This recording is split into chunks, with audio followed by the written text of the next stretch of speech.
This is Your City Could Be Better, because it could be. I'm David Plotz. If you love your city and still complain about it, you're in the right place.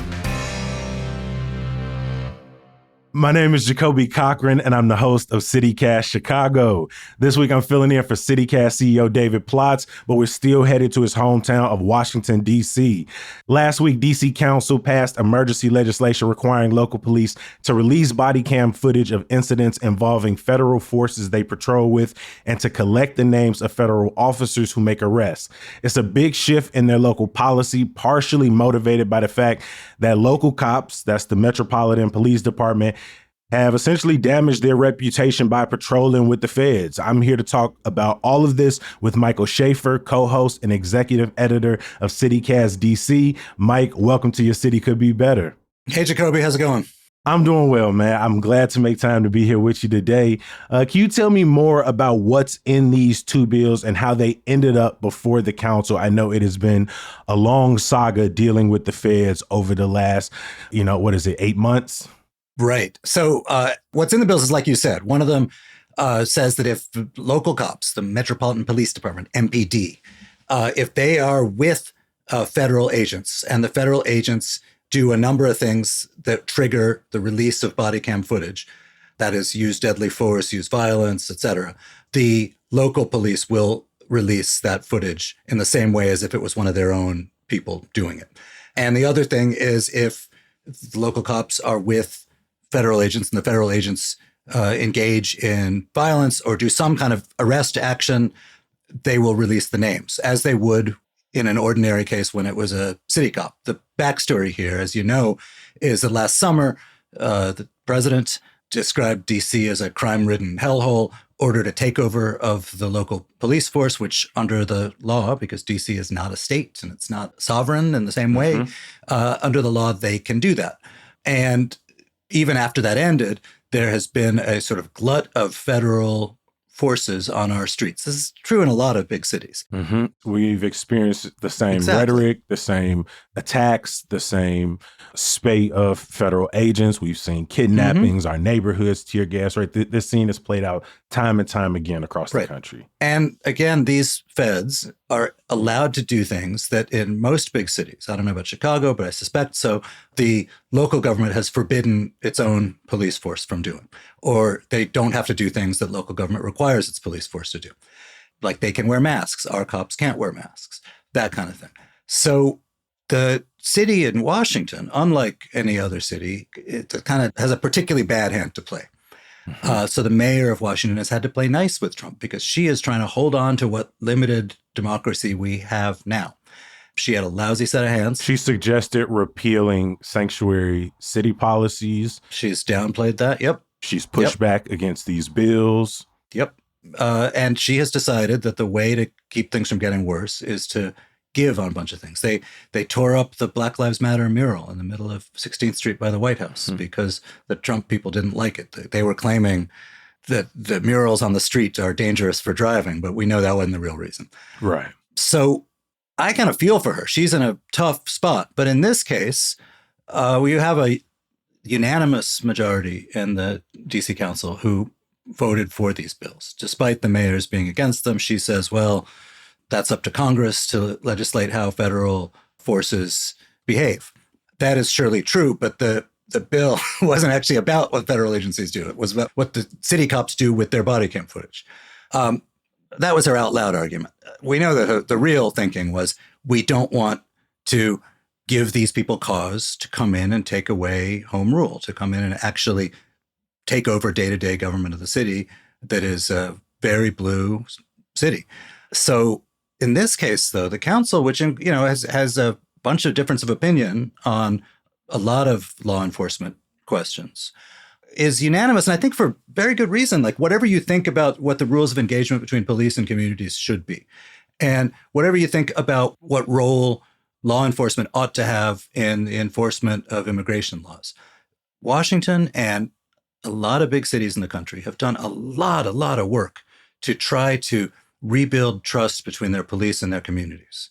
Washington's police department is still a police department, and there's all kinds of historic issues of trust, but it's a pretty good police department as these things go. This is not some Ferguson, Missouri, shake everybody down kind of force.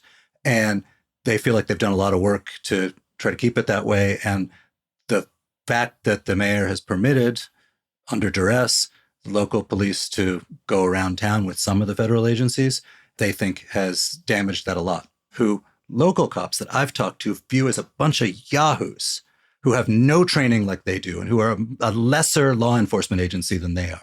Yeah. The collaboration between federal forces and law enforcement has clearly caused tension in Chicago and other cities, especially with these recent ICE operations around the country we've seen. How has that played out in DC, this collaboration between the two? Because we have concerns that if police are there being sent, whether by the governor or the city, to sort of protect protesters, they end up getting allegations of abuse against protesters themselves. And so we have major questions about the relationship between our local police and federal agents during these operations. What does that look like in your city? I mean, there's a whole alphabet soup of different federal agencies that are out patrolling. Mm-hmm. There's Homeland Security has its own thing. There's ICE. FBI has some people that we've just learned that the entire class of people, rookies, just getting out of the FBI Academy in Quantico, is being sent up here to do street patrols. You know who really doesn't like that? The FBI, because these guys think of themselves as, we're not flatfoot street cops and we're not trained for that. And here we are. The fear on the part of everybody, the fear on the part of the local police is that, on one of these days in DC where it's like 103 degrees in the summer and like someone mouths off and someone does something stupid and someone else does something stupid, that our police are fairly well trained to de-escalate. But that is not part of the training for a lot of these federal agencies. They're not trained in chaotic situations. They certainly don't come from or frequently work in the communities they're being policed. So the worry is that one of these feds will just up and get someone killed, and that it will then damage, in addition to the tragedy of that it'll then damage the city's own ability to police itself sort of going forward. In our city, we have a deep history of police abuse, police torture, police murder. There was a police involved shooting just a few days ago from the time we're recording this. As someone who lives in DC, what's your sense of how people feel about local police right now? Do they trust them? And I really mean that sort of across the city. Look, I think it's a police department, and that brings with it all kinds of historic and ongoing issues. As police departments go, I think ours is pretty good. We haven't had a lot of horrific incidents that enrage communities. That we've had some. Our police department has a higher percentage of Black officers than the city population in general. It's about a quarter women. None of these are dispositive, but this is the result of some work. And their training and their codes of conduct are the result of some work. So I think even people who are in favor of a more aggressive policing than a lot of the council would be, don't want to see that work undone by the behavior of the feds that they have agreed to walk around town with. And one of the ways they think they will sort of create some distance is to release body cam footage that would make clear who did what in these circumstances. And maybe it'd make clear that some of the cops who are going around with the feds are not behaving in a way that's either honorable or comporting with the wishes of the citizens of the city. Yeah. I know there's some newly released body cam footage I saw from NBC that really highlights this sense of people feeling betrayed by DC police. Like you're saying, going backwards on some of these, some of their initiatives. This was from last spring when local police and federal officers took over the U.S. Institute of Peace. Can you tell me more about what happened there? All right. So the U.S. Institute of Peace is a congressionally mandated organization that hosts apparently international negotiations. Trump went in and decided he was going to fire everybody. There was some question about whether that was legal. The people he was firing said, "We're not leaving. This is a quasi-independent thing. This is a very common pattern." They refused to leave the building. The Doge people showed up, wanted to get in the building, and the local police came along. The local police it was not clear whether these people who wanted to get in had the right to. This was still being hashed out in court. But the local police basically acted on behalf of the Doge people. And, there's video of them picking the locks. And there's video of them saying to the Institute of Peace existing leadership, oh, we're here to help you. When in fact, it was clear from the video that they had been coordinating with the Doge people about how to get in. That's not quite the same as their behavior out patrolling with ICE, because there was no ICE. The Metropolitan Police Department was the only law enforcement there. But in that case, the cops buddied up to the representatives of the Trump administration. It's not clear to me from those videos whether that was out of agreement with Trump policies or out of they thought that's what they were supposed to be doing. It was a mess, but it was a pretty dishonorable behavior by the police.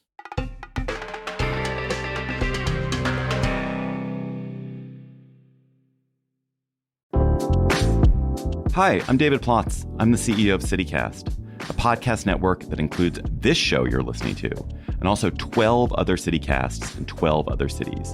And each one knows their city as well as your local team knows yours. So isn't it time we connected them? Don't you want to know how they're tackling their bike lane problems and housing challenges and sidewalk dog poop crises? That's why I'm hosting a new podcast called Your City Could Be Better. Because it could be. Every week, I'll chat with a different host in our CityCast network about what their cities are doing right and wrong, the weird things they're trying, and the surprising successes, so that we can all learn how to make our cities a little bit better. Listen to Your City Could Be Better on YouTube or wherever you get your podcasts. Hey, did you know CityCast Denver has a perks program? Every week, we're highlighting some standout deals from our favorite businesses in town to help you support local and save some money. It's a win-win. Here's a highlight from this week. Coming to Denver or planning a staycation? Reserve your Mile High Experience box with Green Door. Choose edibles or flour, plus Colorado-made snacks and travel essentials, ready for pickup at our trusted local dispensary partner. Everything you need to elevate your trip and enjoy local experiences. And you can use our code DENVERPERK for $10 off. These businesses are offering deals to CityCast readers and listeners because they know you're the most engaged and passionate Denverites. To see a full list, just visit denver.citycast.fm/perks. It's a great way to check out new restaurants, shops, and events in your city without breaking your budget. And I love that for you. And by the way, if you have a local business, you can offer your deals on our perks page too. Visit denver.citycast.fm/perks to learn more today. Let's talk about body cameras some more. What are the current rules for MPD when it comes to the use of body cameras and the release of footage after instances of deadly force? So it's a fairly transparent system. I gather this is pretty standard in places that have some kind of transparency. If there is a number of kind of triggering things, including the use of deadly force, they have to, within 5 days, release the body cam video.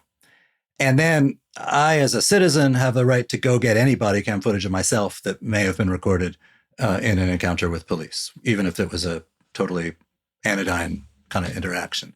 5 days is kind of blowing my mind. In Chicago, it's 60, and that goes through a civilian board, and it's a much longer process. Could be up to 90 days or even longer. And the argument against it always is that body cam footage doesn't tell the whole story. True. And it can rile up emotions at perilous times. True. But, we're in a moment where there's a lot of evidence out there. And as journalists, I think we should always want more information out there for people. And there's plenty of stuff that can already rile people up. If it's a public confrontation in a public place, there's probably someone with their cell phone camera out already.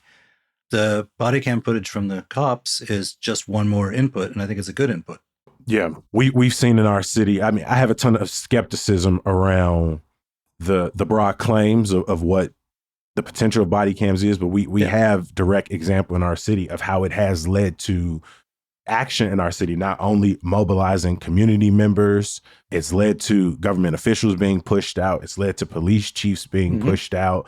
We've seen Marimar Martinez shot 5 times and federal agents lie about what took place there. Luckily, body cam footage did ultimately come out that ultimately dispelled that narrative after a judge allowed it to be released.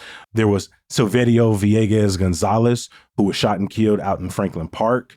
And again, once body cam footage came out, it pushed back against the narrative that federal agents were spinning. But to your point, do I think it has led to stemming police abuse in our city? The data pushes back against that. We have ongoing concerns about changing policy around police being allowed to turn their body cam footage off directly after an incident when working with a supervisor. And so there are going to be these questions, but I want to know, how successful do you think body cameras have actually been in increasing transparency and accountability? I guess I would just say, look at who's against the release of body cam footage, particularly in the case of the feds. Why do they want their behavior to not be public? And why should any citizen want any piece of data that's gathered by the government that is not private? And there are various privacy exceptions to the releases. Why would any citizen want any incident like that not to be made public? I don't have any illusion that it provides a perfect record of exactly what was happening, but I think it's better than not having it. Going back to these bills, what's the timeline for these changes taking effect? Yeah. So it's interesting. They introduced it as so-called emergency legislation, which means it sort of moves a little bit faster through the council.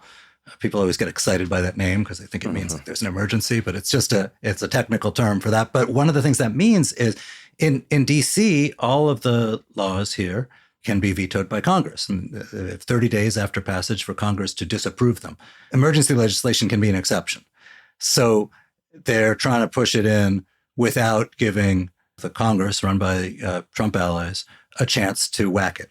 Thinking about these emergency orders that have been passed through the council, I'm thinking back to 2023 when a public safety emergency bill was put through that was a watered down version, but was essentially supported by the mayor. This one that the mayor didn't support. How has this tightrope that the mayor had walked over the last few years impacted their legacy in the city? And also, has that had any impact, do you think, on their decision to not run for a fourth term?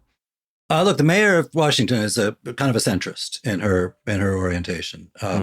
And she has, for a lot of her term, really butted heads with a more progressive bloc in the council.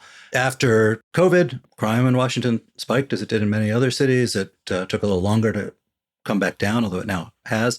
And there was a move in the council to push through some changes that undid some of the 2020 reforms.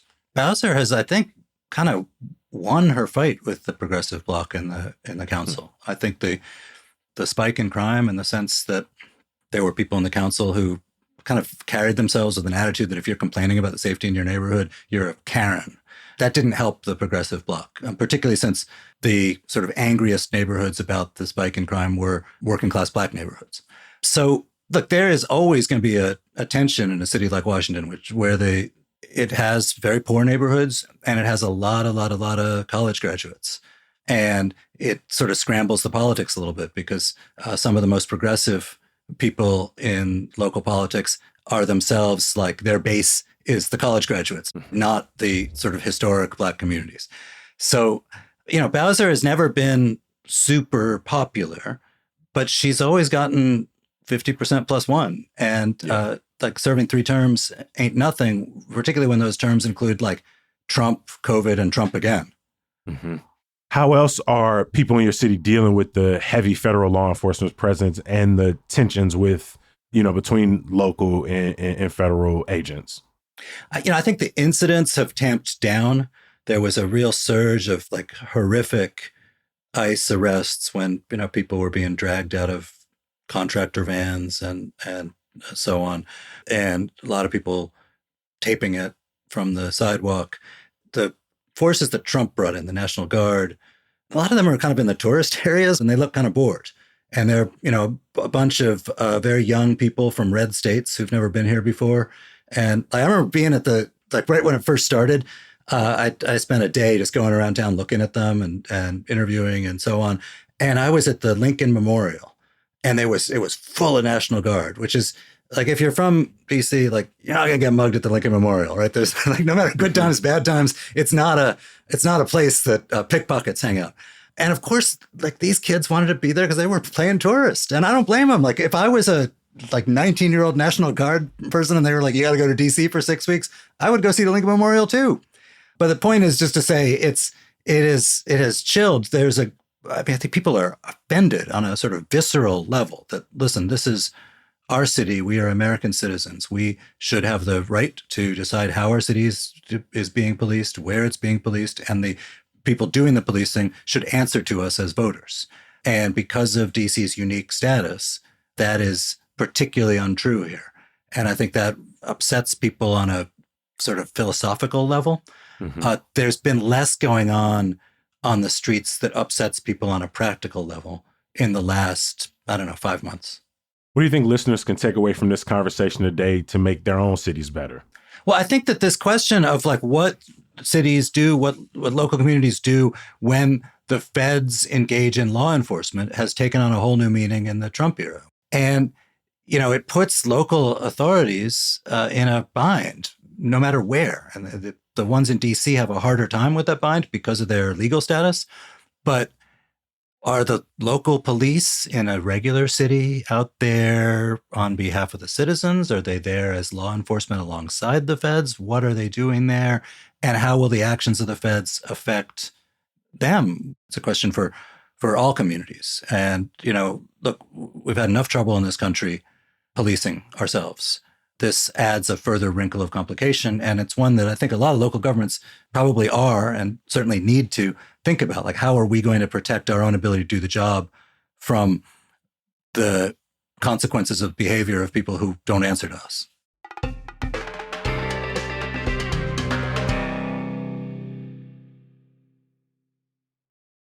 Okay, let's move on to this week's Word on the Street segment, and it's all about etiquette when you're on public transit. Mike, we are always having this conversation in Chicago about, if people are smoking on the train, eating on the train, right, playing loud music. And so I want to get your thoughts on that last one in particular, because I imagine my opinions are a little different than others. I want to know how you feel when people are playing their music on the train out loud. Is that something that's accepted in DC? Some people look down on?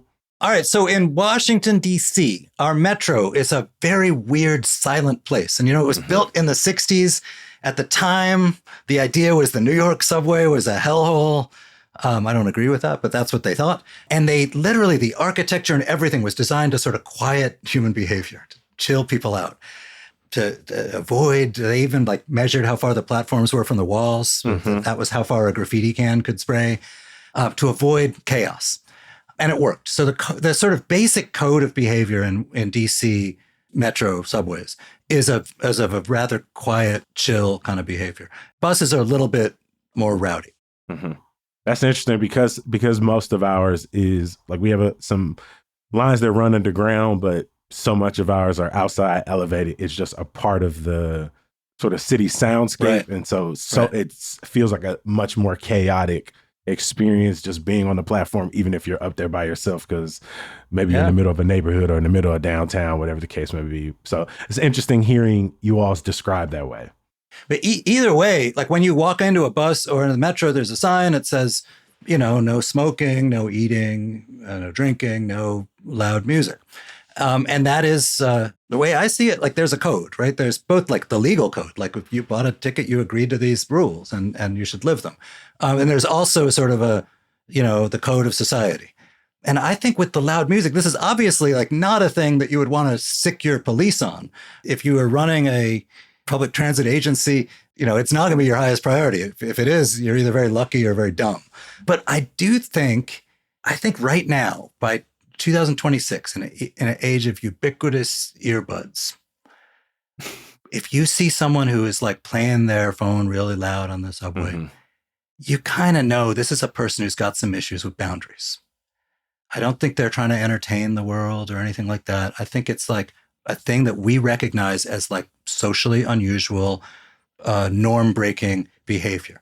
And I think it is human nature when you see someone who is engaging in a boundary shattering behavior to wonder, like, what other boundaries might this person shatter? And then you start thinking about your physical safety and the safety of the space you're in. So these may be irrational. These may be irrational thoughts. That never crosses my mind. I'm listening to your perspective.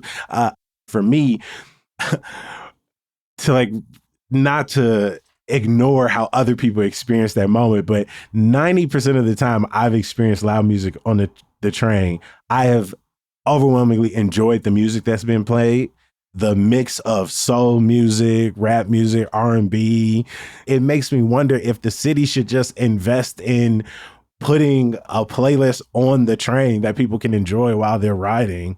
And if that might be a solution to the experience, I think people are still going to play loud music. I'm more about minding my business, and I usually let people be. But again, I have had so many experiences where I have been sitting there dancing to the music. I have paused my own music to listen to. Some people still got a full radio out there when they're on the train. And so I agree with you. I do, I won't be completely dismissive, right? There are some thoughts around like, why are you doing this? Why you ain't even got like no cord headphones on you? Like, why don't you do it? Like, if you like it so much. Why don't I play music on the train? Yeah, why don't you play loud music? You probably got good taste. I do, but I'm blowing it right into my own ears. I pay too much money for my headphones. But that's what I mean. It's like, why don't you want to blow into everyone else's ears? Share the joy. Mostly because I'm selfish. I okay. want to keep my playlist to myself. I like to gatekeep the music that I'm listening to. And I appreciate when there is that rare experience where someone isn't gatekeeping, where they are breaking that norm. I understand it disrupts people's commute and does make some people wonder how far. But again, more times than not, it's one person or even a group of people who seem to be to themselves and more or less are breaking the norm to break the monotony of whatever their day-to-day experience is. And is more times than not, it doesn't seem to be concerning the people around them. It's actually very dismissive of the people around them versus sort of a larger expression of crossing those boundaries. But I understand it's not always the case. I think you are statistically right about more often than not. But also, like, I don't know, like, if you come in a place that says no eating, you shouldn't eat. Like, I know sometimes you've got to, and sometimes it's an emergency. I'd be hungry on the train. But, you're like, I don't know. I just feel like you should follow rules unless the rules are like unjust, in which case you should consciously and intentionally break them and work to have them changed. Mm-hmm. I hear that last part. It's a forever debate on public etiquette on the transit system. I appreciate you making time today. Both of our first times on Your City Could Be Better. Mike Schaefer is the co-host and executive editor of CityCast DC. Thank you for having me, Jacoby.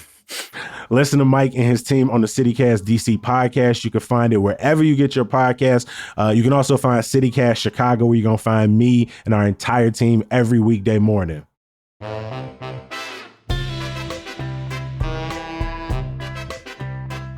That's all for today's episode of Your City Could Be Better. I'm Jacoby Cochran. Our producers were Lizzie Goldsmith, Priyanka Tilve, Simone Alicea, Annie Reese, and Mike Schaefer.